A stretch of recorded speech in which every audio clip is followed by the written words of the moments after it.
Olá, sejam todas bem-vindas e sejam todos bem-vindos a mais um Todas Elas. Eu sou a Kelly Souza e estarei com vocês aqui todas as quartas-feiras, às 4 da tarde, para trazer temas importantes que serão sempre debatidos entre mulheres. O tema do nosso segundo programa é o combate à violência de gênero e, para falar sobre o assunto, eu estou aqui com a delegada titular da Delegacia de Atendimento à Mulher de Manhuaçu, Adline Ribeiro, e também com a escrivã da Polícia Civil e idealizadora do projeto Chame a Frida, a Ana Rosa Campos. Sejam muito bem-vindas, muito obrigada por aceitarem participar do programa. E eu vou pedir para que vocês falem um pouquinho sobre vocês. Pode começar, Ana Rosa, fala um pouquinho de você para a gente. Então, Kelly, eu sou a Ana Rosa, escrivã de polícia, estou na Polícia Civil quase 10 anos, desde 2012.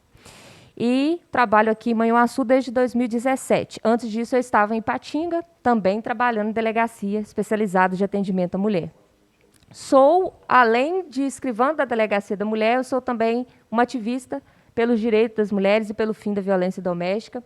É a área que eu me proponho a trabalhar, é a área que eu gosto de trabalhar, que eu estudo e que eu acredito muito que a polícia, que o serviço público em geral, possa modificar a realidade das meninas e mulheres vítimas de violência doméstica. E, como você disse, também sou idealizadora desse projeto Chame a Frida, que deu alguns resultados interessantes na vida de muitas meninas, de muitas mulheres. Virou já aí projeto de lei, faltando apenas a sanção do governador para ser uma realidade e que o projeto vá para todas as delegacias do Estado de Minas. A gente vai falar um pouco mais disso para frente. Mas é um projeto que me enche de alegria, é um projeto importante e que deu muito certo. E que levou o nome de Manhuaçu para o país inteiro, né? É importante a gente falar, a gente vai falar disso mais à frente, teve prêmio também, prêmios importantíssimos, mas a gente vai conversar um pouquinho ainda sobre isso. E você, Adline, fala um pouquinho para a gente. Tá, meu nome é Adline, Ribeiro de Melo Rodrigues.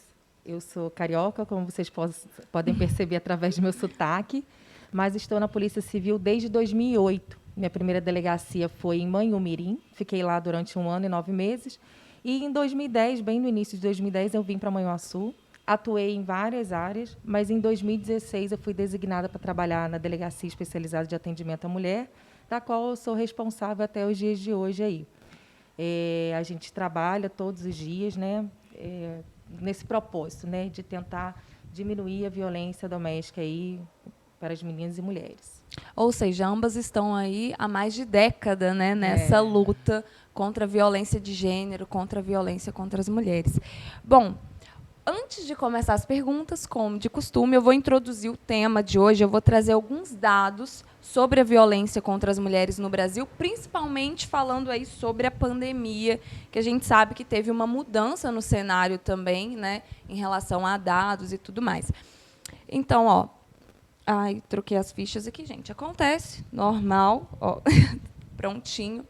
Bom, segundo a terceira edição do estudo chamado Visível e Invisível, a vitimação das mulheres no Brasil, realizado pelo Fórum Brasileiro de Segurança Pública e divulgado em junho do ano passado, no primeiro ano de pandemia, cerca de 8 mulheres foram agredidas a cada minuto no Brasil. Isso, assim, quando a gente lê esses dados, sendo mulher, é quase inacreditável, 8 mulheres a cada minuto. Além disso, outros dados, também divulgados pelo Fórum Brasileiro de Segurança Pública, apontam que entre março de 2020, que é a marca do início da pandemia, e dezembro de 2021, até onde foram colhidos os dados, foram registrados 2.451 feminicídios no país, e 100.398 casos de estupro de vulnerável ou estupro de vítimas do gênero feminino no país. Ou seja, em 2021, em média, uma mulher foi vítima de feminicídio a cada 7 horas no país. E também, no ano passado, uma menina ou mulher foi vítima de estupro a cada 10 minutos. E isso a gente precisa lembrar que são os dados que foram colhidos, que foram registrados, porque muitos dos casos não são sequer denunciados e, até hoje, ainda existem casos de feminicídios que são registrados apenas como homicídio.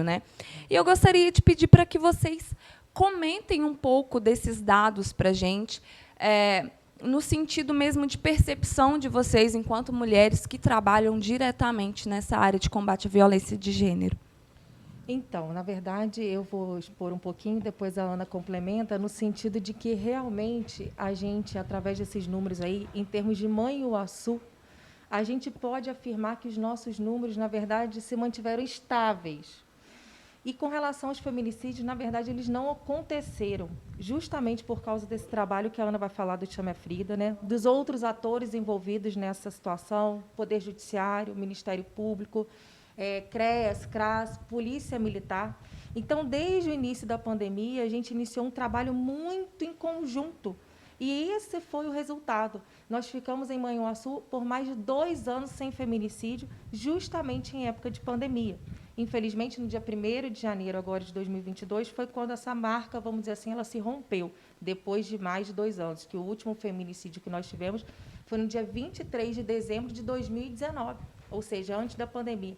Então, através desse esforço conjunto, a gente conseguiu chegar nesse número que realmente tornou Manhuaçu uma referência, porque em tempos de pandemia, em que todos estavam aglomerados em suas casas, na verdade, não fora de casa, né, confinados, a gente conseguiu esse resultado. O que você falou é muito incrível. É quando houve um trabalho em conjunto, né? Não é só a Polícia Civil, não é só a Polícia Militar, não é só a Justiça, né? Entra ali os órgãos também públicos, o CREA, o CRAS, como você citou. E isso mostra que só é possível você conseguir atingir algum resultado positivo nessa luta, que é uma luta secular, na verdade, é uma luta milenar, né? Quando há um trabalho literalmente em conjunto da sociedade, né? Isso. Fala um pouquinho pra gente. Isso aí é o trabalho em rede, né? Que nós chamamos. E a doutora colocou muito bem, falando desses outros atores. Porque o projeto Chama Frida, ele deu muito certo, porque nós tivemos todos esses atores muito empenhados, como a doutora colocou. E aqui fazer uma citação especial para a Polícia Militar. Em Manhuaçu, nós temos a Patrulha de Prevenção à Violência Doméstica. Então, quem está nos assistindo, é importante que saiba disso, que a cidade tem uma Patrulha de Prevenção à Violência Doméstica, que são policiais que atendem exclusivamente casos de Maria da Penha. E eles trabalham de segunda a sexta-feira. Então, esse trabalho deles também não é um trabalho isolado. É um trabalho que também dialoga conosco, da Delegacia da Mulher. Então, eles estão na rua o tempo todo, eles estão em contato conosco, fazendo análise, às vezes, de casos críticos, Kelly. Olha, esse caso aqui nós estamos fazendo uma análise, verificamos que precisa de uma ação mais rápida, até mesmo para prender. Prender aquele homem que está junto daquela mulher. Que tem alguns casos que a protetiva a gente entende que vai resolver, mas outros já é necessário uma intervenção, digamos assim, mais drástica, já com uma prisão. E eles passam o caso, porque a doutora Adeline, como a delegada, né, ela vai representar por essa prisão preventiva. E isso é muito interessante, porque esses crimes violentos contra meninas e mulheres, em razão de gênero, são tragédias, na verdade, anunciadas. Não acontecem do dia para a noite. A gente, né, doutora, tem o promotor de justiça disse uma coisa para a gente que a gente gosta sempre de falar. Nós impedimos feminicídio quando nós apuramos e impedimos lá uma via de fato acontecer. É lá no início, nascedouro ali daquela tragédia do feminicídio, está ali, aquele relacionamento abusivo que está começando. Por isso que a gente sempre fala, olha, não deixa para denunciar quando já está numa situação muito grave. No primeiro sinal, tente romper com o relacionamento abusivo e já procura a delegacia. Porque você faz cessar ali, logo, no princípio do problema. Porque, como eu disse, o feminicídio é considerado uma tragédia anunciada, que tem como trabalharmos para evitar, né, doutora? Então, por isso que é importante esse trabalho em rede. Inclusive, assim, quando a gente vai lembrar de casos, mesmo casos famosos de feminicídio, nossa, tem um caso que ele marcou a década, eu acho que no Brasil, que é o caso da Eloá, que, inclusive, no jornalismo a gente estuda o quanto o jornalismo errou, o quanto a mídia errou naquele caso. E aí vem sempre a desculpa, mas ele era um rapaz tão bom. Nossa, ele jogava bola com todo mundo do bairro, ele era tão pontual no trabalho. Então, há sempre uma desculpa em relação a quem comete a violência, a quem comete o feminicídio, mas os sinais já estão ali, como vocês estão dizendo, né? Não é assim. Vai observar o relacionamento, como que é a relação. desse homem com a namorada, com a esposa, às vezes com outras mulheres da família, né? Não é sempre sair desculpando, mas como se fosse algo repentino. Mas ele era tão bom, foi de uma hora para outra que aconteceu isso. E, na verdade, antes dessa marca, né, nós tivemos alguns poucos feminicídios na nossa comarca, e eles são reflexo dos estudos que se fazem também, no sentido de que uma mulher, para chegar a ser vítima de feminicídio, ela já passou pela contravenção penal de via de fato, pela ameaça, pelo crime de lesão corporal, e nunca denunciou. Todos os nossos casos de feminicídio que tivemos, depois da morte da mulher, infelizmente, a família vem para ser ouvida e tudo mais, e sempre relatam. Olha, ela já estava sendo ameaçada há muito tempo, ele já tinha agredido ela, mas ela nunca pediu providência. Então, nós temos essa estatística, não só a nível nacional, mas nossa, verdadeiramente, aqui de Manhuaçu, de que todas as mulheres que morreram nunca nos procuraram. Então, é o que a Ana falou, o feminicídio é aquele crime, aquela tragédia realmente anunciada, só que a mulher tem que vir pedir providência para que a gente possa agir. A gente não sabe o que está passando na casa de cada um. E aquilo que você falou, a Ana gosta sempre de citar também, né, Ana? Essas justificativas injustificáveis para agredir, ameaçar e matar uma mulher. Nossa, o que você falou, assim, que a família depois vem e conta, né, que percebia, que observava. Como que a família pode agir nesse caso? Se a vítima em si, se a mulher ela não procura ajuda, e o motivo disso assim, são inúmeros, né? A gente sabe que pode ser por uma dependência emocional, pela dependência financeira, que, inclusive, se agravou na pandemia, né? Além de ter que conviver num isolamento social dentro de casa com os agressores, né? O que fez aumentar o número da violência. Existiu também um desemprego muito grande, em que a parcela das mulheres foram as mais atingidas, né? Mulheres e a população negra e a população jovem, segundo o próprio INEP, foram os mais atingidos pelo desemprego no país. Ou seja, então as mulheres ficaram ainda mais vulneráveis economicamente falando. Então elas acabavam, inclusive isso, né, foi um dos dados divulgados pelo fórum, é que elas se sujeitaram às agressões porque é o que podia ser feito, já que elas não tinham nenhuma condição financeira para sair disso. Então, são inúmeros os motivos, não dá para a gente julgar o porquê de uma mulher se manter em um relacionamento abusivo. Mas, se a família observa que isso está acontecendo, o que a família pode fazer? Existe algo que pode ser feito?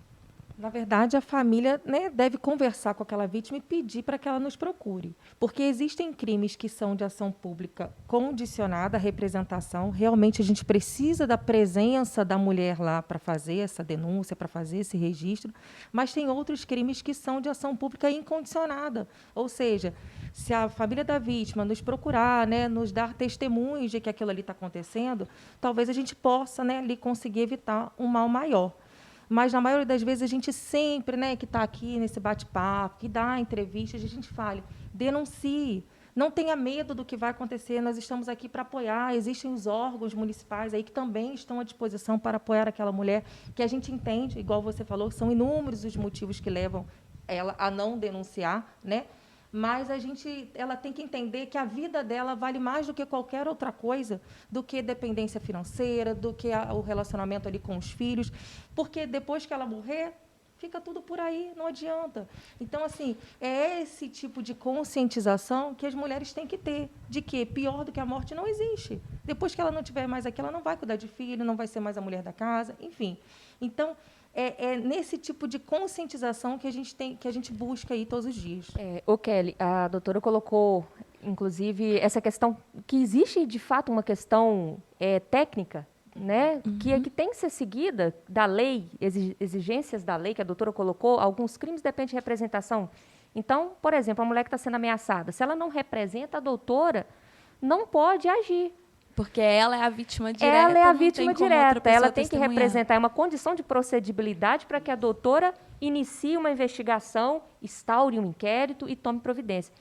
E uma outra questão. Às vezes, acontece da família falar, não, mas a gente queria, tem como fazer alguma coisa, mandar uma viatura lá? Olha, acaba que coloca a própria mulher em risco.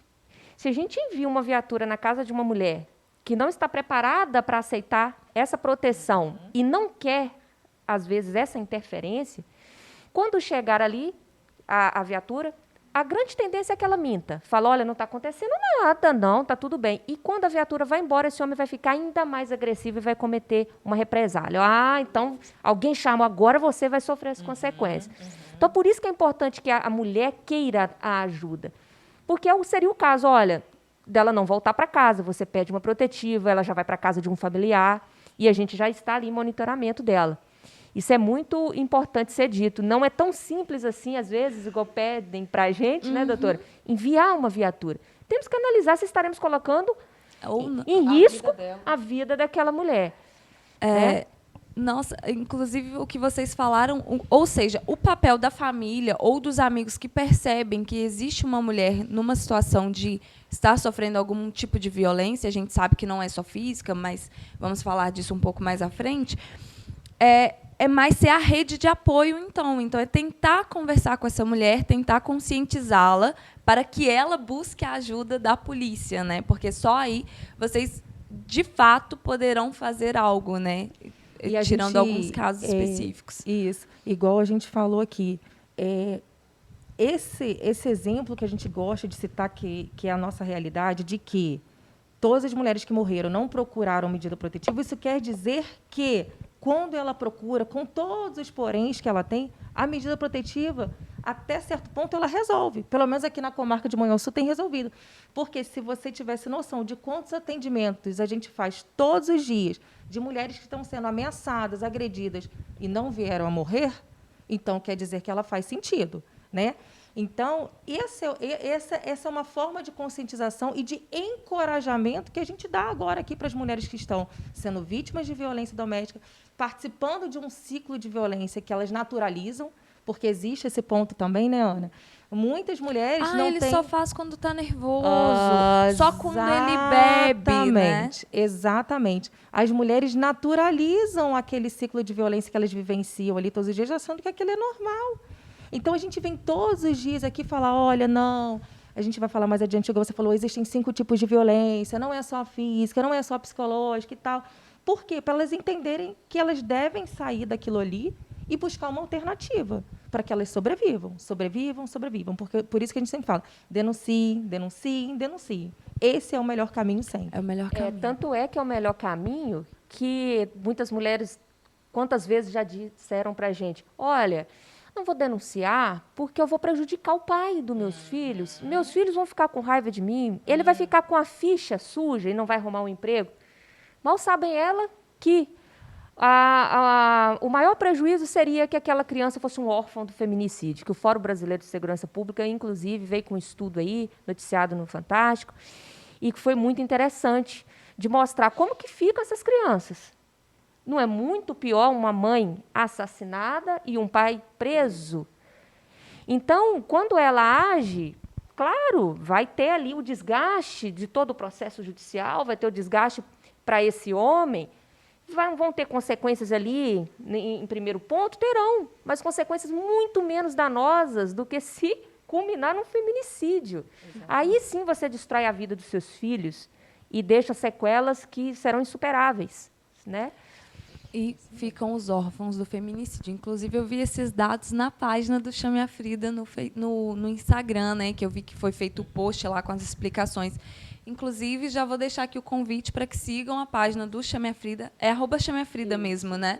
No Instagram, porque assim, tem muita informação mesmo. Informação assim, para o nosso dia a dia, para aprender a lidar, para aprender a identificar.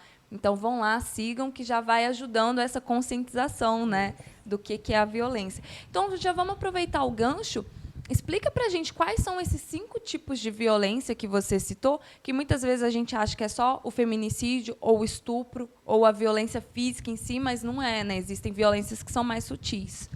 Eu vou falar que existem 5 tipos de violência. Pode falar um pouquinho mais perto. Tá, verdade. São 5 tipos de violência, né, elencados lá na Lei Maria da Penha. A violência física, a violência psicológica, a violência moral, a violência patrimonial e a violência sexual. Explica para eles, Ana, que você tem aquele contato diário com as mulheres e o que elas mais narram para as meninas e mulheres que estão nos ouvindo. A violência física ela é muito fácil de perceber, mas todo mundo entende que é violência doméstica, não precisa dizer, né? Inclusive, os homens falam o quê com a gente, doutora, na delegacia? Mas eu não bati nela. Não encostei a mão nela, estou aqui fazendo o quê? Tá, mas você não encostou nela, mas você falou que vai matá-la? Ah, falei porque eu estava nervoso, mas não vou fazer. Né? Então, quer dizer, o próprio homem pensa que violência doméstica é só agressão física. E muitas mulheres também, olha só. Então, a Lei Maria da Penha é considerada a lei mais conhecida do Brasil.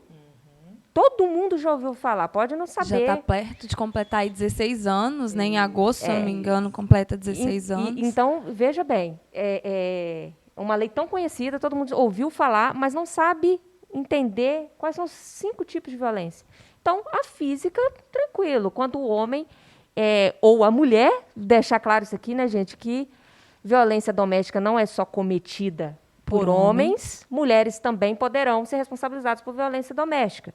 Então, a Lei Maria da Penha se aplica a relacionamentos homoafetivos, certo? Certo. E também, uma mãe pode agredir uma filha e ser considerado violência doméstica também. Mas vamos lá. Violência física. Agressão, um empurrão consistente de qualquer tipo, de forma física, né? E precisa deixar uma lesão? Uma lesão? Ah, ele me bateu, mas o corpo de delito não constatou nada. Eu fui no médico, viu que não tinha machucado nenhum. Agressão física ainda.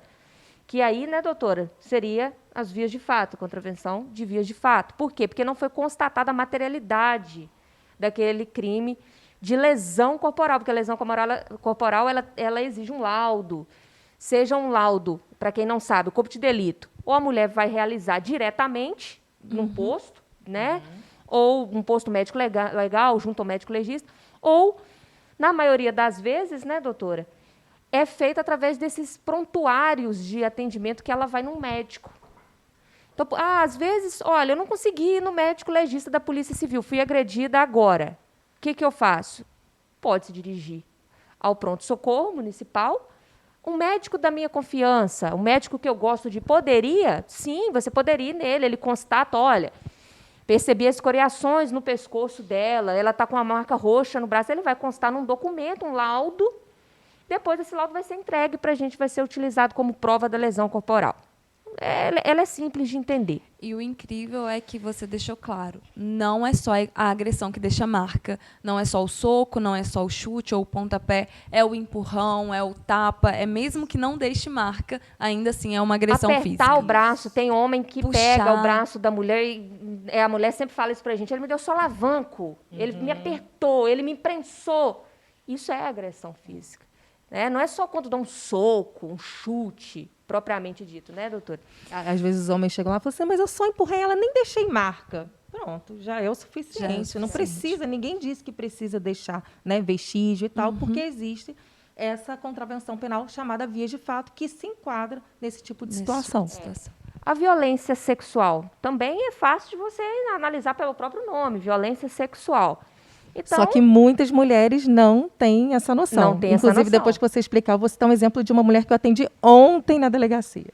Aí. Tá vendo como que é interessante, porque a gente vai falando sobre esses exemplos e tem os casos práticos, que a gente começa a rememorar. Porque está no nosso dia a dia, gente, acontece, né? Tem até aquela afirmação que a gente vê muito na internet, você conhece uma mulher que foi agredida ou abusada? Não é uma pergunta, é uma afirmação, a gente conhece. E se você parar para conversar com quem está à sua volta, você vai descobrir que conhece mesmo. Isso. Então, a violência sexual, ela é somente o estupro, propriamente dito? Ou seja, quando por meio de violência, uma grave ameaça, você vai constranger aquela pessoa, aquela mulher, né, a ter uma relação sexual propriamente dita? É só aí que é a violência sexual? Quando você obriga a esposa, marido e mulher, existe a violência sexual dentro de relacionamento marido e mulher? Tem marido que acha que está num direito dele exigir que a mulher faça sexo com ele. Eu casei, eu tenho direito. Ele tem o quê? Se não há o consentimento, se a mulher está fazendo obrigada, é crime. É crime. Então, ele querer que a mulher faça práticas sexuais que a mulher não quer se sujeitar. São atos de violência sexual. E não precisa ser a relação propriamente dita, como eu estou dizendo. A questão da importunação sexual, né, doutora? Então, tocar o corpo da mulher sem autorização dela. Olha como que é mais abrangente. Obrigá-la a assistir algo pornográfico na televisão, se ela não tiver com vontade, também é considerado uma violência sexual. Muitos homens fazem isso. Vai muito além do que a gente vê comumente no noticiário, né, de estupro, qualquer coisa relacionada a isso. Vai em coisas bem detalhes mesmo que podem acontecer e que passam desapercebido muitas das vezes. Né? Obrigar a mulher a praticar um aborto ou a não... Relação sexual sem uso de preservativos. Isso. Né? Também retirar o preservativo sem avisar. Inclusive, alguns doutrinadores entendem que pode ser considerado violação sexual mediante fraude. Isso. Então, quer dizer, você abrange vários crimes ali. E é importante que quem esteja assistindo saber que entre marido e mulher, esses crimes, eles sim podem ser considerados. Não existe um direito do homem, porque está casado, obrigar a mulher a realizar esses atos sem o consentimento dela. Não somos propriedade. Exatamente. A senhora queria usar o exemplo? O exemplo. Ontem chegou lá na minha sala uma senhora, eu posso conversar com você? E já se emocionando. Eu falei, claro, fica à vontade, pode sentar, se acalma e tal. Ela, não, estou com um problema muito sério, olha aqui minha barriga. Ele levantou a blusa dela, me mostrou algumas cicatrizes e tal. Não, pode abaixar a blusa. Aí ela falou assim, é que eu não tenho condições de manter relação sexual com meu marido, ele está me obrigando, eu sou obrigada a isso? Ela me perguntou assim, eu sou obrigada a manter? Eu não tenho condição, eu estou debilitada, estou recém-operada. Então, você vê o desespero da mulher, ela foi lá me perguntar se ela é obrigada. Nem passava na cabeça dela que eu ia dizer para ela que ela não era obrigada, que isso era um tipo de violência e tal. Mas você vê como ontem aconteceu isso comigo e acontece com muita frequência. A mulher acha que realmente ela tem essa obrigação conjugal aí com o marido, né, por ele achar e o mundo achar aí, né, a gente está nessa luta frequente e desarmar isso aí, que ele é o dono dela, que ela é propriedade dele, e com isso as mulheres naturalizam isso aí, né, manter relação sexual sem vontade por essas questões aí sociais. E isso nos atravessa enquanto mulheres de tantas formas, né? Esse sexo imposto praticamente, né? Essas relações que elas são impostas nos atravessam de diversas formas, inclusive quantas mulheres são traumatizadas, quantas mulheres não conseguem mais ter uma relação sexual prazerosa por conta desse tipo de coisa, né? E a violência patrimonial, quando o homem, né, ou a mulher, ele vai começar a privá-la da autonomia, do dinheiro dela, autonomia financeira. Então, ele começa a reter não só os benefícios que ela recebe, existe em caso disso, o homem começa a pegar o salário da mulher, ficar com ele, e a mulher começa a ter dificuldades para utilizar o dinheiro, questões básicas, não consegue ter autonomia nenhuma, independência financeira nenhuma.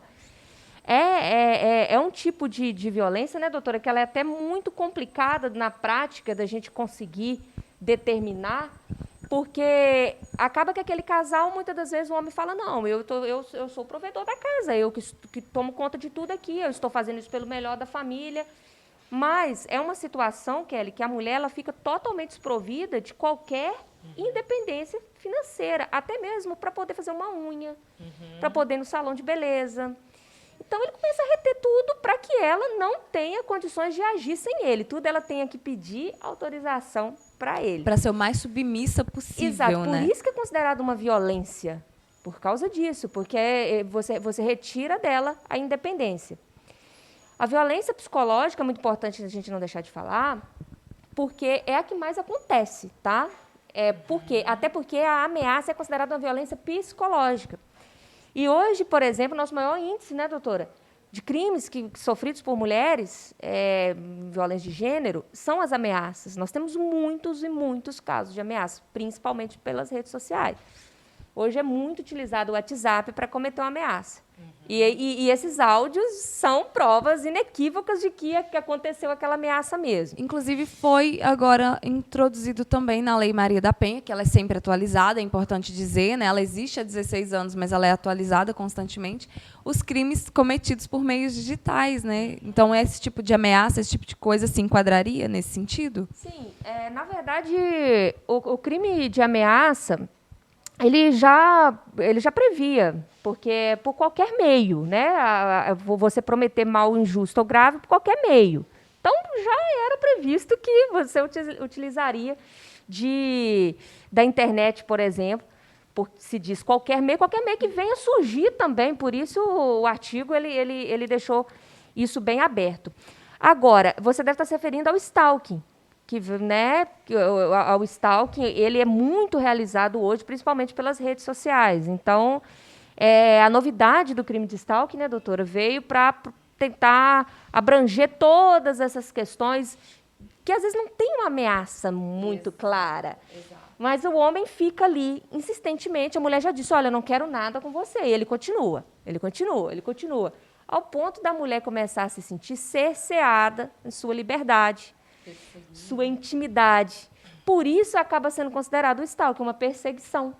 Ah, entendi. Então, não precisaria só da ameaça dita claramente, né? O fato em si de aquilo acontecer com frequência e de a mulher se sentir insegura com isso já configuraria nesse caso. Exato, não precisa dele estar fazendo ameaça nenhuma. Hoje em dia, por exemplo, o simples fato, né, do casal, o ex-casal, enfim, tá vivenciando aquela situação complicada ali de um término de um relacionamento, por exemplo, e ele ficar todos os dias passando em frente ao trabalho dela, olhando só assim como com uma feição diferente, se ele fizer isso por algumas vezes, né, Ana, é considerado. E aquilo ali, né, se tornar um medo para ela até de se deslocar, de sair do trabalho, ligar para bem aqui, vem aqui me buscar na porta do trabalho, que eu estou com medo, que o fulano está passando aqui todo dia e tal. Isso aí é considerado um stalking. Porque o que acontece? No fundo, Ana, eu tenho uma visão, que eu não sei se é a sua, de que a gente tinha algum tempo atrás, muitos crimes relacionados à violência física. A nossa grande maioria ali, ela era considerada violência física. E hoje em dia a gente passou mais para essa violência psicológica, que é a ameaça através dos meios digitais, que tem acontecido muito. Sabe qual é uma ameaça que está acontecendo demais, né, Ana? Aqui, se você não voltar para mim, eu vou divulgar aquele vídeo que a gente fez íntimo. Isso está acontecendo direto e reto. Essa semana que nós temos feriado, eu fiz 3 casos. Para Manhuaçu é muito. Isso é muito. Eu fiz nesse sentido aí. Um, inclusive, teve divulgação. Comentei com a senhora ontem. O homem, inconformado com o fim da relação, descobriu, ou acha que descobriu, que a mulher está tendo um relacionamento com outra pessoa. Ele foi lá, abordou essa pessoa e mandou um vídeo íntimo dela. Que é o que, inclusive, há um tempo atrás se chamava porno revenge, se eu não me engano. Isso aí, na verdade, se chama. É mesmo o nome. É o mesmo. Essa questão, inclusive, está tipificada no Código Penal. Existe um crime específico, com a pena alta, para pessoas que, inadvertidamente, ou seja, sem autorização de quem gravou o vídeo de nudez, divulga. Então, o homem gravou com a mulher de forma consentida. Tudo bem, mas ela não autorizou a divulgação. Que normalmente vem acontecer depois de quê? Do término do relacionamento. Ele acha que vai conseguir prender aquela mulher através de uma ameaça de uma exposição daquela que foi feita no momento em que os dois consentiram, entende? É por isso que se chama pornografia de revanche. Que é revanche. E é uma revanche pelo descontentamento com o fim da relação, e eu fui atrás do que motiva o homem a fazer isso. Eu fui estudar a origem disso, que eu gosto sempre de entender o porquê. O que levaria um homem... Olha bem, ele está com ciúme da mulher dele. E certo? Ele ainda vai expor o corpo dela para o outro que ele acha que é o atual. Sabe o que esses homens pensam, entende? Aí a antropologia, né? Sociólogos vêm falar para a gente. E principalmente quando eles divulgam na sociedade. Ele quer, e aí, olha só a natureza moral da violência. Ele quer destruir a moral daquela mulher perante a sociedade, porque é o machismo. Olha a lógica do machismo. Se eu mostro para todo mundo o que ela faz, a prática sexual dela, o que eles vão pensar dela? Agora ela está exposta, ela caiu aos termos usados, né? Ela caiu no mundão, tá aí rodando nas redes sociais. Acabei com o nome dela. Ninguém vai querer namorar ela. Olha se como não é que é um minha, crime covarde. Eu falo isso para a doutora, é um ninguém. dos crimes que mais me incomodam de todos que os homens cometem, porque a gente nunca viu uma mulher cometer isso ainda, né, doutora?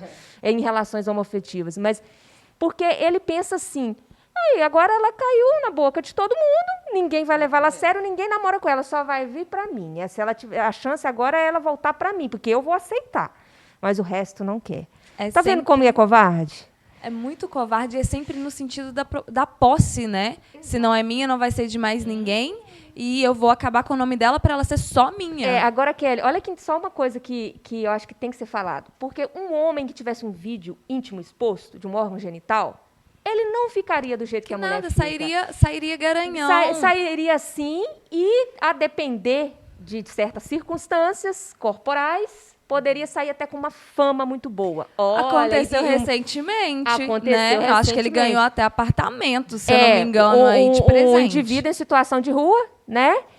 Que ficou famoso nas redes sociais, enquanto agora estão notando aí que a mulher parece que estava com surto psicótico. O que eu li me parece que ela tinha buscado até tratamento, me parece ficar em uma clínica, não estou dando certeza, né? Porque informações não eram informações concretas, mas é isso. Enquanto ele está dando mil e uma entrevistas, ganhando apartamento, isso, muita notoriedade, ela teve que se retirar para tratar do psicológico dela. Então, imagina, o que não ocasiona para uma mulher que tem a intimidade, o corpo dela exposto na sociedade? Grande chance de, no emprego, ficar insustentável, com a família fica insustentável, no grupo de amigos. E do homem, não. Tanto é que não é um tipo de situação que o homem se preocupa. Não, vi um nude de um homem vazado. Não se preocupe. A mulher, isso para ela, né, doutora, pode ocasionar a destruição da vida social dela. E aí isso enquadra-se tudo na violência psicológica, né? Tudo isso que a gente estava conversando aqui. Porque a moral, essa violência moral, são considerados os crimes como... a moral. Isso, a moral. A moral são considerados esses crimes onde o homem começa a querer atacar a reputação dela. Então, por exemplo, falar que a mulher cometeu os crimes que ela não cometeu. Calúnias. Então, ele começa a fazer falsas denúncias. Porque, ela está traficando, ou ela está furtando algo da empresa que ela trabalha, e né? A gente teve um caso desse, né, doutora? Inclusive com uma pessoa da educação. E ele fazia isso, ele fazia denúncias no site do Ministério Público, dizendo que a mulher estava furtando coisas de dentro do colégio. Era uma forma que ele tinha de atacá-la. E era uma maneira que nós consideramos também, né, doutora, das mais perversas. Porque primeiro, que ele se cercava do anonimato, porque o site da ouvidoria do MP é anônimo, né? Você faz uma denúncia e praticamente a gente não consegue rastrear por causa do anonimato que é conferido, é garantido. E ele fazia isso. Então, começa a fazer falsas denúncias no Conselho Tutelar de Abandono de Incapaz. Olha, está saindo e está deixando os meninos sozinhos. Por quê? Porque ele está com ciúme que ela está saindo. Aí ele começa a querer utilizar as crianças nesse jogo. Né? Entendo. Então, ele quer atacar a reputação dela, desmoralizando essa mulher. E essa é a violência moral. Essa é a violência moral. Agora, todas essas violências que nós falamos abalam o psicológico da mulher. Então, quer dizer, todas, querendo ou não, acabam sendo uma forma também de violência psicológica. Não no sentido estrito, que o sentido estrito nós já explicamos aqui, o que é cada uma, mas todas vão trazer sequelas psicológicas para as mulheres. Entendo. Gente, é tanta informação, né? E a gente pensa, nossa, isso acontece nada, isso é coisa que você vê na televisão, isso é coisa que fazem com famosos de expor vídeo. Não, você mesmo falou, essa semana foram 3 casos em Manhuaçu, né? A gente pensando numa cidade interior. Sem contar subnotificações, né, Kelly? Os Exatamente. casos que não chegam para nós. Né? Isso é sempre importante a gente bater nessa tecla, que tudo que é dito aqui é o que chega até vocês, é o que chega até as autoridades, né? O número que não chega, a gente não consegue calcular, a gente não sabe o que é.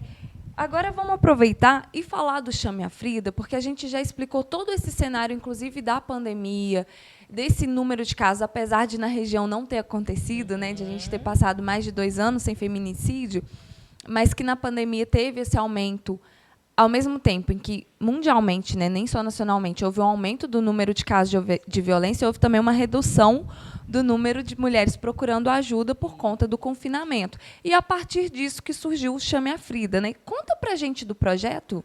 Exatamente, a partir dessa questão que foi o foco da criação do projeto. Como você disse, quando você citou o estudo do Fórum Brasileiro, que eles pegaram o período de março A Frida também nasce, a ideia da Frida nasce em março. Nasceu junto ali com o início mesmo. Foi na segunda semana dessa questão toda de pandemia, a gente não sabia o que estava acontecendo no mundo, não sabia a extensão, né, do que iria acontecer, do que iria ocasionar. E eu percebi isso, exatamente, que as mulheres não estavam indo na delegacia. Se eu passar um dia sem mulher ir na delegacia, eu já falo, opa, tem algo estranho. Eu até fico preocupada. Eu falo, doutor, hoje foi assim, não estou entendendo. A Ana, às vezes, viaja por algum motivo profissional, aí ela, doutora, se alguém procurar a gente aí, me fala e tal. Aí passa 3 horas da tarde, ela, ninguém procurou? Não é possível. Ela já fica preocupada. Eu falei, não, ninguém apareceu. Infelizmente, é uma realidade muito triste, que eu tenho que preocupar que ninguém foi. O ideal seria que não fosse até mim. Que realmente não tivesse acontecendo nada em casa. Um mundo perfeito, né? Em um mundo perfeito, ideal e justamente por não existir esse mundo perfeito, a gente está longe de conquistá-lo, que eu achei que tinha algo estranho nesse período, né? Março de 2020. E já era uma vontade minha, eu falo isso sempre, porque a doutora não me deixa mentir, que era uma vontade de eu criar um atendimento por WhatsApp. Eu falava com a doutora, tem que criar, porque... Ou seja, a pandemia foi o gatilho, a ideia já existia. Já existia porque a Ana, ela é muito digital. Então, desde quando ela chegou para trabalhar comigo em 2017, tudo dela, ela, não, doutora, guardar papel, não, vamos digitalizar e tal. Não, ligar para pedir alguma coisa, não, e-mail e tal, que a resposta já vem e tal. Então, a Ana ajudou muito a delegacia lá nesse sentido desse mundo digital tecnológico dela. E acreditando nisso aí, eu falava, doutor, quer criar um WhatsApp? Porque aqui, Kelly, nós temos uma extensa área de zona rural. E é uma preocupação minha, inclusive, assim, quando nós vamos falar de violência doméstica, a gente deixa muito de abordar, fazer o recorte das mulheres que vivem no campo. Que são mulheres que têm pouco acesso à informação e também aos órgãos policiais, porque elas estão muito distantes. Exatamente. Às vezes, inclusive, o único que dirige na casa é o marido. Muitas das vezes, na zona rural. De ônibus para vir até a delegacia. Às vezes, você tem um horário só no dia e, ainda assim, você vai ter que ir e, muitas vezes, o marido vai junto ou vai mandar um filho junto que para você não faça nada. Exato. Né? Nem visite alguém que ele não queira que você visite. Isso acontece mesmo. Acontece demais e é onde a mentalidade do patriarcado está ainda mais arraigada. Porque na zona rural, você sabe como que esses homens foram educados, né? Aquela cultura de que eu mando, aqui é meu terreno, eu sou o essa aqui chefe é minha da mulher. casa. A mulher é como se fosse uma extensão até do terreno deles. Eu brinco assim, porque eles defendem como se fosse um pedaço de terra.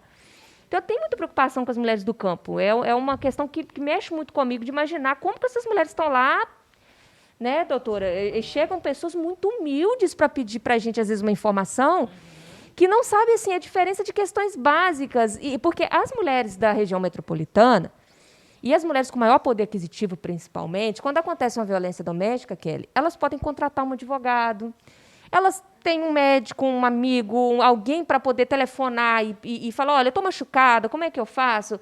Ela sabe mais ou menos os caminhos. Ela sempre vai conhecer alguém.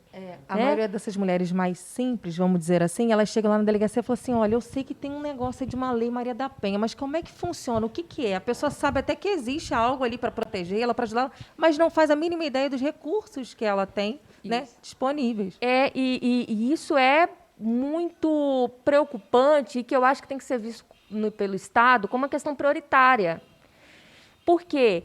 Porque as políticas públicas geralmente são feitas para mulheres da região metropolitana. E não que elas não têm que ser atendidas e muito bem atendidas. A questão aqui não é essa. A questão é que o maior foco fica sempre ali. Enquanto o foco tem que ser o quê? Universal. A acessibilidade tem que ser para todas, não para parte delas. Exatamente. Então você vai pegar Belo Horizonte, você vai ter uma delegacia de plantão, você tem uma delegacia 24 horas, você tem uma casa da mulher mineira lá. E aqui no interior? E aqui?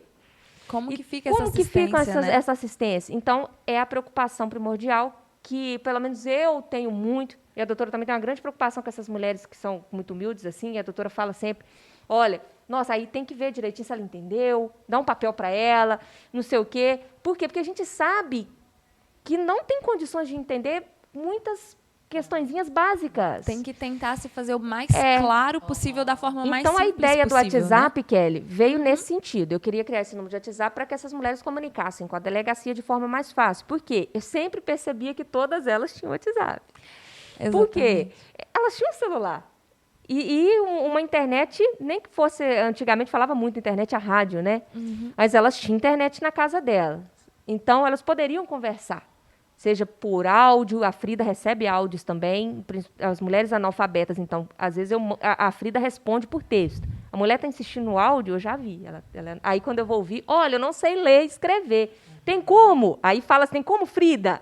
Você responder para mim por áudio? Então, quer dizer... A Frida vira uma pessoa mesmo, né? Muitas entendem assim, né? Falam, inclusive, tem uma que manda bom dia para a doutora, fala assim, bom dia, doutora Frida, manda para ela. É muito interessante. Mas aí veio essa ideia, vou abrir um número de WhatsApp e vou para a imprensa e vou falar que existe o número. Quando eu pensei em fazer isso, eu falei, olha, vai ficar complicado porque eu não vou dar conta dessa demanda. Eu vou ficar o tempo todo tendo que responder. Sendo que, na maioria das vezes, a mulher vem com a mesma pergunta que todas fazem. São as mesmas perguntas e nós damos as mesmas respostas, né, doutora? É muito difícil um caso que fuja daquela curva, daquele padrão de atendimento. A maioria são os mesmos. Então, eu falei, olha, por que não imaginar um atendimento automático para vítimas de violência doméstica? Um atendimento como você vai reclamar da internet, você já não vê todas as opções e você... Um aplicativo de banco que já te responde tudo ali, né? Exato. Imaginei isso aí. Então, fui para casa e aí eu me empolguei, né? Porque iam ser 4 perguntas que eu estava imaginando. Quando eu vi, falei, nossa, tem mais 1 milhão de coisas. Até hoje eu penso... Eu estou até precisando agora reformular. A gente está com um projeto aí para Frida 2.0 para colocar mais questões lá. Mas então eu fiz o menu, perguntas, respostas. A Frida, ela trava uma conversação com a pessoa. 24 horas, porque é um chatbot que funciona o tempo todo. Em alguns casos, tem que ter intervenção de um policial. E daí é no horário de atendimento. Entendeu? Mas só o fato de você se sentir amparada, tá de madrugada, você não sabe com quem falar, não sabe para quem pedir ajuda, você ter alguma resposta, já é, no mínimo, uma âncorazinha para você se segurar nela até a ajuda chegar, né? E não é só isso. É a questão de que a Frida também orienta o que fazer. Então, quando ela te dá o menu, você já sabe mais ou menos, olha, existe isso, então há 2. Como conseguir uma protetiva? A Frida explica como conseguir. Então, quer dizer... Ela já vai recebendo toda a orientação. Ela recebe a orientação e dá o norte de o que a mulher tem que fazer ali. Entendeu? Porque, na verdade, existem os casos, sim, de emergência. Ela precisa de uma viatura ali na hora e tal. Mas, no fundo, a maioria das vezes, ela precisa de uma informação. Opa, aconteceu isso, eu posso fazer o quê? E ali abre esse leque onde clareia. O universo se abre ali, às vezes por causa de uma simples informação que está ali 3 horas da manhã, se ela quiser. Exatamente. Então, terminei de montar esse chatbot e aí divulgamos. O incrível é que você que programou. Na verdade, não é tão difícil assim, porque, na verdade, a gente utiliza um aplicativo. Eu tive que aprender como mexer naquele aplicativo para fazer o chatbot. E o mais difícil, na verdade, foi entender a arquitetura das perguntas e respostas. Imaginar a conversa. O que isso é foi o mais incrível, difícil. gente, de novo, ó, só para ressaltar isso aqui, qual que é o intuito do Todas Elas? É mostrar que as mulheres são capazes de absolutamente tudo e de tratar de todos os assuntos com autoridade. Basta que você vivencie, que você lide com isso no seu dia a dia, que você seja especializado na área. E aí a gente percebe, inclusive pensa na área de tecnologia, que é muito machista, né? Você pensa no programador, você pensa sempre no entendedor de tecnologia, você não pensa que tem mulheres por trás disso. E aí, além de ela idealizar, ela foi lá e fez o que é mais incrível. Você aprendeu a linguagem. Por mais simples que fosse, você se dispôs a aprender, a entender como funcionava e fez funcionar. Eu tive que fazer alguns testes em vários aplicativos, porque eu tinha aplicativo que eu não conseguia mesmo transformar aquilo na realidade. E quando eu vi que eu consegui fazer as respostas chegarem, aquilo dá certo, eu falei, gente, achei uma que agora está indo, está fluindo. Mas falando nisso, e para explicar o nome do porquê Chame a Frida, e você falando desse potencial, né, das mulheres de irem atrás e conseguir fazer, Frida, homenagem à Frida Kahlo, pintora mexicana. Por quê? Eu vou chegar lá porque eu também acho interessante contar um pouquinho da vida da Frida, nesse aspecto de que nós sempre podemos. A gente vai conseguir. A Frida, ela é magnífica, assim, conhecer a história dela, mesmo que um pouquinho... se você tem um quesinho já de luta em você, quando você conhece a história da Frida, não tem como não se encantar, assim. Exato. E só para explicando o nome, eu escolhi o nome porque eu queria dar o nome de uma mulher forte e eu fiquei pensando, que mulher que vai ser? E aí eu lembrei da Frida porque ela pintou um quadro retratando feminicídio. Esse quadro mexeu muito comigo. Veja bem, o último feminicídio que nós havíamos tido, ele tinha sido em dezembro de 2019. A Frida nasce em março de 2020. Esse último feminicídio foi com a mulher morreu com vários golpes de faca, que é o que está no quadro de Frida Kahlo. E eu lembrei, eu falei, eu queria uma mulher que lutasse pelo feminicídio. Eu lembrei do último feminicídio, falei, gente, o quadro da Frida, que é um quadro que mexia muito comigo, mexe até hoje, que eu acho muito interessante. Ela lá em 1934, 35, salvo engano, ela fazia uma pintura dessa, denunciando um crime daquele. Ela é muito corajosa. Sim, a Frida ela era à frente do tempo dela, assim. Visionário. Em diversas. Isso. Desde a arte, a vida romântica dela com o marido. Assim, a visão política que ela tinha do mundo naquele momento, realmente ela era uma mulher à frente. Ela era uma mulher à frente do tempo dela, exato. E eu falei, olha, todo mundo quando quiser saber, vai pesquisar sobre a vida da Frida, vai se inspirar e vai saber desse quadro. Que além dela retratar o feminicídio, ela retrata uma realidade presente até hoje, que é o homem justificar o crime contra a mulher. Foram só uns cortezinhos, né? Exatamente o quadro. Então, eu acho que... porque ele tá lá, gente. Assim, eu já conhecia a história da Frida, inclusive o filme. Existe um filme que é maravilhoso. Eu chorei horrores vendo o filme.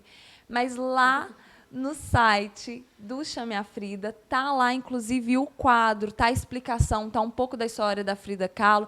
Então, assim, vai lá também que você já fica conhecendo sobre o aplicativo e sobre a história da Frida Kahlo. Exatamente. Fizemos questão de colocar lá para que as pessoas entendam e vejam que quadro que é esse. Que legal. E falando sobre isso de mulheres que conseguem, né, querem e vão conseguir, a Frida Kahlo, para quem não sabe, né, a história dela, a Frida, aos 18 anos, sofreu um acidente. E ficou o quê? Ela ficou deficiente física. Ficou muito tempo de cama. Ficou muito tempo. E aquilo, o resto da vida dela, ela não foi a mesma mais. Porque deixaram sequelas graves aquele acidente. Acidente de bonde. Um ferro passou o corpo de Frida Kahlo. E quando ela tinha 18 anos de idade. Ela tinha 18 anos. E foi aí que ela começa a pintar. Olha só que interessante. E aí a gente esbarra de novo em outra pauta também, que é a questão do capacitismo, que é outro preconceito que é sofrido pelas mulheres que têm deficiência física, o capacitismo. Frida Kahlo, 18 anos, numa cama, começou a pintar e muitos quadros ela pintou com a boca, colocava um pincel, o quadro para cima e ela pintava com a boca. No filme retrata isso perfeitamente, é extremamente emocionante. O filme é lindo. Se chama Frida, inclusive, Frida. O filme, procurem, porque compensa, assim, para a vida mesmo assistir, é maravilhoso. Para a vida, de fato. É muito bonita a história dela. Então, olha só, ela começa a pintar com todas as dificuldades. Ela fala, olha, eu quero mostrar para o mundo o que eu estou vendo. Aqui da cama, eu quero mostrar o que eu estou vendo. E por que eu falei essa questão do capacitismo? Porque o projeto Chame a Frida, ele tem essa questão também da acessibilidade. Nós tivemos denúncias de pessoas com deficiência física utilizando a Frida. Tivemos uma deficiente auditiva utilizando. Então, ela mandava áudio e lia o texto. Mandava áudio e lia o texto. Quer dizer, ela não conseguia ouvir os áudios. Às vezes, se chegasse na delegacia, não sei se é o caso da delegacia de Manhuaçu, mas a gente sabe que é comum não ter alguém especializado em Libras. Em Libras, né? Exatamente. E tivemos também uma pessoa tetraplégica que utilizou e realizou denúncia pelo canal da Frida. Então, quer dizer, é um projeto que também tem essa preocupação com a acessibilidade.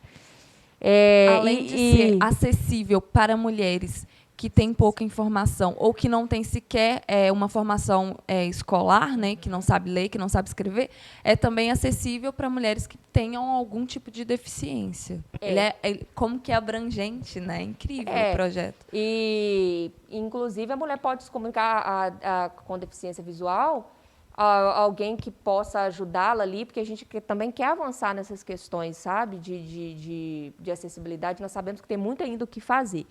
Mas ela poderia se expressar através de áudio, né, com a ajuda de alguém lê para ela, ou então ela obtém a resposta também por áudio. Então, quer dizer, é o que eu falei contigo, as políticas públicas serem implementadas para todas, né? Ô, Ana, acho que é importante a gente falar aqui, além, né, dessa situação da informação o Chame a Frida tem, né, do WhatsApp, é a nossa realidade, qual que é? Além da informação, evitar o deslocamento desnecessário. É bom frisar que por que tem o agendamento para medida protetiva? Primeiro, só tem um ônibus para vir, só consigo chegar aí tal hora. Não, então vamos combinar o que for melhor para você, para evitar o quê? Fila. Para evitar o quê? Desencontro. Porque hoje, por exemplo, nós estamos aqui com vocês. E se chegar alguém lá na delegacia? Exatamente. Tem lá uma pessoa que pode fazer esse atendimento? Tem. Mas não vai ser pela delegacia especializada de atendimento à mulher, mas sim pela delegacia de plantão. E a gente prima muito por isso. Então, esse agendamento por telefone, pelo simples aplicativo aí, né, do WhatsApp, a gente já consegue facilitar isso para a mulher. E ela vai ficar mais confortável quando ela chegar para fazer Demais. a Vai denúncia. chegar lá, aguardar, né, aquele atendimento mínimo lá, aquele tempo mínimo, na verdade, e já vai receber. Por exemplo, aconteceu uma lesão corporal durante o final de semana, ela precisa ser atendida pelo médico legista, que normalmente está aí nas segundas-feiras pela manhã. Já fala, não precisa ir na delegacia, pegar guia, enfrentar fila, a gente saber o que está acontecendo, o que não está. Já vai, tal hora, tal dia, você vai lá no POGML, leva essa guia, que já vai no digital também. Então, assim, tem inúmeras facilidades. E não só a informação, né, Ana? A Ana costuma dizer assim que ela tem a delegacia da mulher na palma das mãos. Isso é incrível, porque muitas mulheres sequer sabem que existe a delegacia da mulher. Isso, e a doutora falou muito bem, e a gente acaba falando, esquece quem está na doutora. É porque é um assunto tão amplo e tão complexo também, que realmente é fácil a gente ir por um caminho e acabar esquecendo um outro detalhe que é falar. Mas uma outra coisa que a doutora falou e que eu acho que pontuar é a questão do agendamento. Ela disse, olha, hoje nós estamos aqui, ela seria atendida pela delegacia de plantão. A delegacia de plantão, Kelly, ela está ali para receber todo mundo. Então, a pessoa que chegou ali, ela vai ter que enfrentar uma fila para ser atendida pela delegacia de plantão. Às vezes seria muito mais interessante que ela agende, porque, olha, eu já sei, nós temos o programa com a Kelly para gravar, mas tem uma senhora que o último horário dela é 4 horas, então eu já vou marcar ela para 14 e já deixo tudo combinado. Ô, senhora, vai 14. Enquanto isso, ela vai na rua, ela resolve as coisas dela. Ela não precisa ficar lá e mais, preocupada, ansiosa, perguntando, será que vou ser atendida? Acontecia em 2017, quando eu cheguei aqui, doutora, acontecia muito de, às vezes, uma mulher me procurar muito tempo depois do fato. Eu falava, mas por que você não veio antes? Eu vi um dia, mas não consegui, eu peguei uma fila aí e não deu tempo. Hoje isso não acontece mais. Então, por isso o agendamento. Tá? Ou seja, o Chame a Frida, ele é muito mais do que apenas orientar, é muito mais do que apenas informar, é muito mais do que te dar um canal para você buscar ajuda. Ele é realmente, é isso que você falou, é a delegacia ali na palma da mão e você conseguir toda a ajuda que seja possível conseguir naquele momento. E é importante a gente frisar aqui, né, Ana, que através do aplicativo, quando a mulher numa situação muito de emergência, faz contato, e já aconteceu, da gente evitar o feminicídio nesse caso. Por quê? Porque, através da Frida, a gente entrou em contato com a Polícia Militar, que foi lá na hora que estava acontecendo o fato e conseguiu prender o autor. E a Frida orienta o seguinte, olha, se é risco de morte, porque a gente faz a primeira pergunta, a mais importante é o seguinte, é a questão da urgência, se aquela mulher ali está no risco de morte. Pergunta, é urgente, você precisa agora da viatura? Aciona o 190. Entendi. Agora, tem casos que a mulher não está conseguindo socorro pelo 190, e aí ela vai ficar sem atendimento, ela vai morrer? Nós pensamos que não. Então, ela manda um pedido de SOS na Frida, e aí a Frida fala para ela, manda tudo que você tem, localização por GPS, foto da porta da sua casa, tudo que referência, facilitar encontrá-la. E aí, mediante essas informações, se existe ali um policial de plantão, aqui em Manhuaçu eu já fiz esses atendimentos. Beber um pouquinho de água. Não, mas enquanto você bebe sua água aí, tudo que vocês estão falando, realmente, quando a gente vai ler sobre o projeto, quando a gente lê, inclusive, vamos falar aqui sobre o prêmio, a gente já percebe o quão incrível é o projeto. Mas ouvir vocês falando de lidar com ele no dia a dia, da mudança da realidade, né, a mudança na realidade do trabalho de vocês que esse aplicativo trouxe, assim, a noção é completamente diferente. É muito mais amplo do que a gente consegue imaginar quando você lê uma matéria na internet ou quando você vê um vídeo da premiação, por exemplo. Né? Ele vai muito além. E a mudança está ali, ela é real, ela é diária, ela está acontecendo. Ela pode ficar à vontade. É que, na verdade, ela ia falar da localização. Aí a mulher já manda a localização. Eu acabei me engasgando. Mas, assim, é isso aí, né? Bate-papo e a gente está sujeita a isso. Mas a mulher manda a localização. Eu mesmo já fiz isso, passei essas informações. E, através disso, a Polícia Militar conseguiu chegar ao destino, ao paradeiro da vítima e conseguiu fazer uma prisão em flagrante.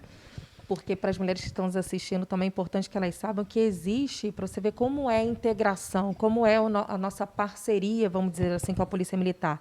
A gente tem um grupo do WhatsApp da delegacia, né, dos componentes, né, dos integrantes da Delegacia Especializada de Atendimento à Mulher e da PPVD. Então, a gente tem um contato ali diário, frequente. Estou precisando disso, aquele cara, não sei o quê, nenê. E foi através desse, né, Ana? Ela mandou a localização, a Ana já postou no grupo, pediu, né, auxílio ali à Polícia Militar através do sargento Ailton, que mandou uma viatura e compareceu lá. Essa interação ela é real mesmo. Real. Ela não é algo que a gente vende para a população, não. Isso é verdadeiro. A Polícia Militar ela atua em conjunto mesmo conosco. E nós consideramos que nós somos um só, né? Segurança pública, a ideia de segurança pública é essa interlocução mesmo, que deveria acontecer em todas as cidades. E aqui em Manhuaçu acontece. A gente ainda tem esse privilégio. Né? Acontece na prática mesmo, sabe? Bom, né, de tudo que vocês já falaram, do tanto de informação que vocês trouxeram para a gente, eu imagino que para quem está de casa assistindo tenha sido uma conversa muito esclarecedora, e é isso que é o importante, é esse que é o nosso intuito.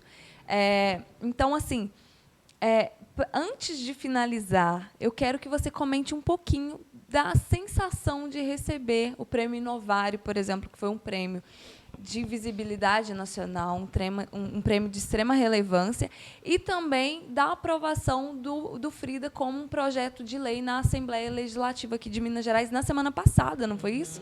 Então, comenta um pouquinho. Nós estamos indo para o 5º prêmio da Frida. Olha só, um projeto que nasceu sem essa pretensão, né, doutora? Era só e já era muito atender bem as mulheres, né, meninas e mulheres da nossa comarca. Então, já era muito desafiador fazer isso.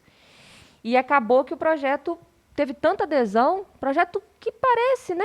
E se você for analisar, ele é simples, porque é um chatbot, mas a causa é tão nobre e ele foi tão eficiente, teve tanta adesão, que chamou tanta atenção de todo mundo.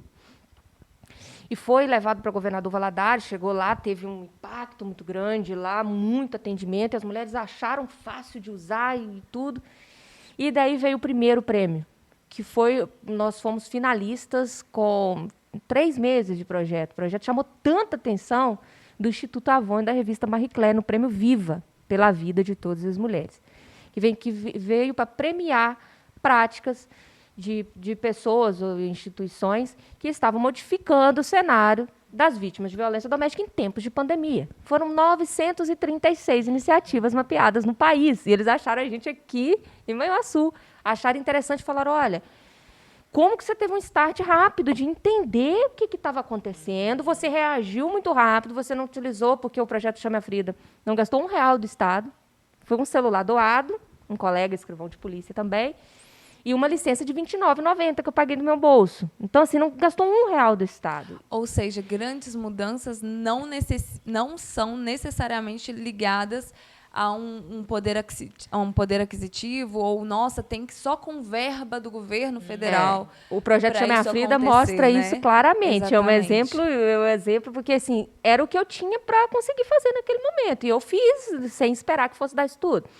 Mas então o Instituto Avon e a revista Marie Claire vieram com esse prêmio, fomos finalistas do prêmio, foi muito legal, já trouxe uma grande visibilidade, porque quando eu assustei, eu estava na Marie Claire, estava fazendo live com o delegado da Paraíba, premiadíssimo, aquela coisa toda. Eu falei, gente, o que está acontecendo? Nisso já veio o deputado Marquinhos Lemos, do PT, que interessou em apresentar um projeto de lei. Então, o projeto de lei foi apresentado em agosto. Chame Afrida nasce em março, em abril, oficialmente falamos dele, em agosto já estava protocolado na Assembleia Legislativa o projeto de lei 2149 de 2020.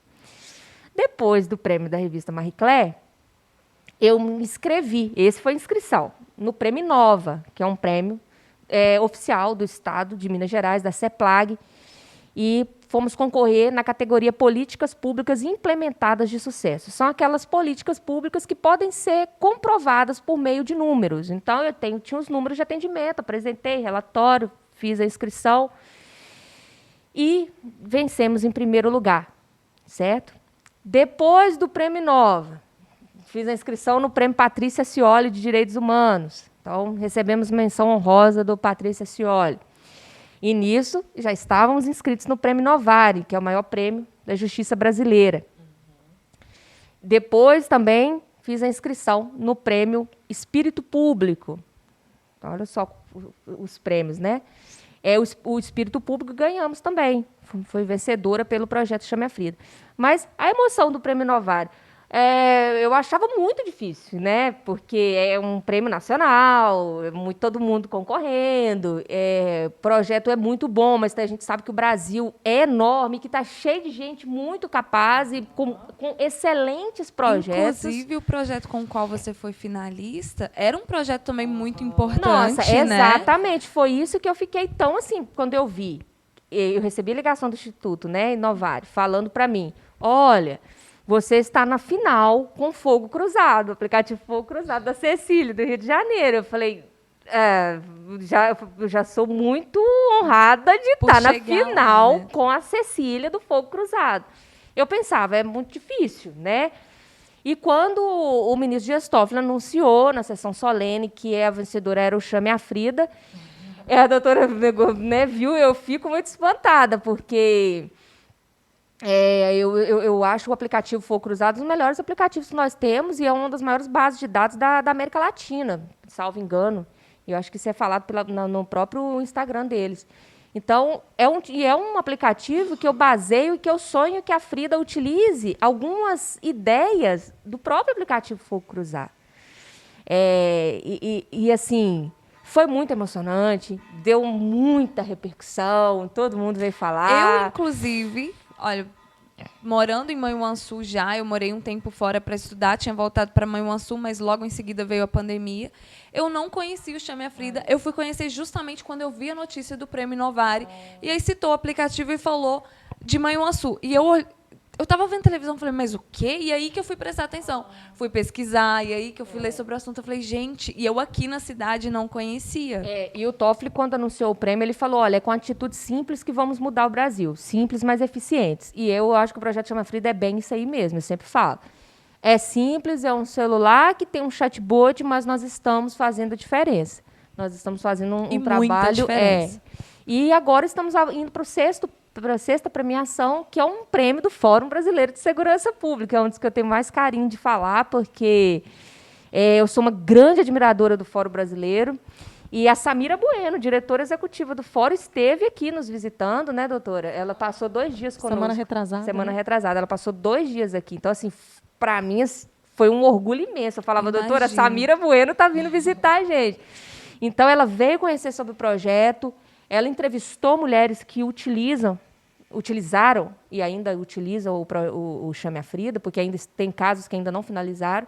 Foi muito legal e faz parte de um prêmio de práticas inovadoras no enfrentamento da violência doméstica, onde nós receberemos, além, né, do troféu e da publicação na revista do Fórum, que nós sairemos oficialmente na revista do Fórum, um selo do Fórum Brasileiro de Segurança Pública. O que é incrível, porque falando, por exemplo, né, enquanto jornalista, se você quer buscar dados sobre o Brasil, diversas situações, mas principalmente quando a gente vai falar, por exemplo, de violência de gênero, o fórum é o lugar onde a gente vai, é dali que a gente vai baixar os estudos, é ali que você vai ler as estatísticas, porque é completo e porque não analisa só um lado da situação, né? Ele é muito amplo, ele vai tentar entender o contexto social daquilo tudo. Então, assim, eu realmente consigo imaginar o quão importante é esse prêmio.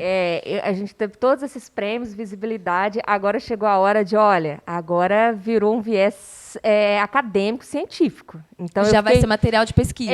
E eu falei, agora nós estamos entrando num patamar bem diferente. Então, isso me deixou nervosa, mas deu tudo certo, né, doutora? A Samira parece que saiu satisfeita com o que viu aqui. Porque realmente o que ela fez? Ela teve contato real com verdadeiras vítimas que narraram para ela como foi, né, o atendimento e o quanto foi bom isso para a vida delas. Então, assim, ela teve essa noção, não só do que a gente fala, porque a gente falar é muito fácil, mas o que as pessoas realmente sentiram através do projeto. Nossa, é como eu disse, né, lá atrás, é tão informativo e, ao mesmo tempo, assim, torna tão palpável a gente entender a situação. Uma coisa é eu ler uma notícia na internet, né, mesmo que eu seja da cidade. Outra coisa é ver vocês explicando e, assim, com tanto carinho sobre o projeto, trazendo esses dados, mostrando como que impactou diretamente na realidade do trabalho de vocês e na realidade das mulheres que necessitam desse atendimento. Então, assim, realmente admirável de ver. E eu, como uma admiradora de mulheres, que quero muito que outras pessoas admirem mulheres, eu estou, assim, encantada de ver, de entender um pouco mais sobre o trabalho de vocês. E eu acho que é bom, antes de finalizar aqui, né, Ana, a gente expor que, além do projeto Chame a Frida, nós temos outros 2 projetos em atuação, né, em andamento lá na delegacia, que é o projeto Elzas, que ele atende vítimas de, né, mulheres vítimas de violência aí doméstica. Ele faz esse atendimento psicológico, né, através de rodas de conversa, atendimento, às vezes, até individual mesmo, toda semana. E temos o outro projeto também, que foi idealizado pela Ana, chamado Diálogos sobre Masculinidade. O que é isso, resumidamente falando? A Lei da Maria da Penha, ela elenca como uma das medidas protetivas os homens frequentarem cursos de conscientização, de reeducação e tal, sobre violência doméstica. Então, quando a mulher pede uma medida protetiva, né, além do afastamento, da falta de comunicação deles através de telefone e tal, com elas, né, para impedir que um crime maior aconteça, que uma ameaça aconteça, enfim, ele ainda é obrigado a frequentar durante 10 encontros, 1 por semana, esse curso. O juiz é que dá essa ordem para que ele frequente esse curso e saia de lá realmente com uma mentalidade diferente. Por quê? Porque a gente entende, né, Ana, que tratar as mulheres depois que o crime já aconteceu é muito bacana. A mulher precisa daquele apoio psicológico, sim. Só que o que a gente quer? Que aqueles homens que praticaram a violência, né, se conscientizem daqueles atos deles e não façam mais. Por quê? Porque a gente já percebeu na nossa prática também, isso não é coisa de estatística só, é da nossa prática, que tem homens que vitimizam 2, 3, 4 mulheres. Então, a gente percebe que quem tem que mudar muito essa mentalidade, esse machismo, né, que é arraigado aí em todos nós, vamos dizer assim, é o homem. E a partir do momento que ele muda isso, ele não pratica mais violência doméstica contra nenhuma outra mulher. E aí você começa a tratar um pouco mais próximo da causa, que não é a causa em si, a causa é estrutural, mas do que ficar tratando só a consequência, né, que já é a mulher que foi agredida. Essa é a ideia. Então, fica aí que a gente tem que conversar de mais 2 projetos incríveis que vocês trabalham com eles. Bom, a gente já tem que finalizar, né? Infelizmente, é uma conversa que duraria aqui mais horas e horas. Mas, antes de finalizar, eu quero agradecer muito a todas as pessoas que assistiram o nosso primeiro programa, que teve como tema o autismo e a inclusão de pessoas neuroatípicas. Foi um bate-papo maravilhoso. Agradecer todos os feedbacks, os comentários, assim, eu li todos com muito carinho. E, assim, muito obrigada mesmo. Também quero agradecer, gente, a minha amiga, eu preciso dizer isso, a minha amiga, que é uma artista incrível, a Jerusa Gomes, ela que fez essa arte maravilhosa. Eu dei algumas dicas do que eu queria, disse que queria uma arte que representasse diferentes mulheres, e ela fez essa arte maravilhosa. Eu queria agradecer, né, ela que é artista e design, e agradecer também a Manhu TV pela oportunidade de a gente poder estar aqui batendo esse papo maravilhoso, falando de um assunto tão importante, tão urgente, tão necessário.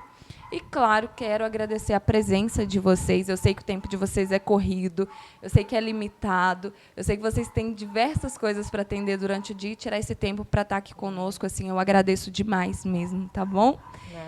Bom, gente, e para finalizar aqui, na semana que vem, a gente vai falar sobre o Abril Laranja, que é o mês de conscientização sobre maus tratos aos animais, né? De combate aos maus tratos aos animais. A gente vai receber aqui algumas representantes de alguns grupos aqui de Manhuaçu que lidam diretamente com isso, com maus tratos aos animais, tá bom? Então, eu encontro vocês na próxima quarta-feira, às 4 da tarde. Até lá, hein? Tchauzinho!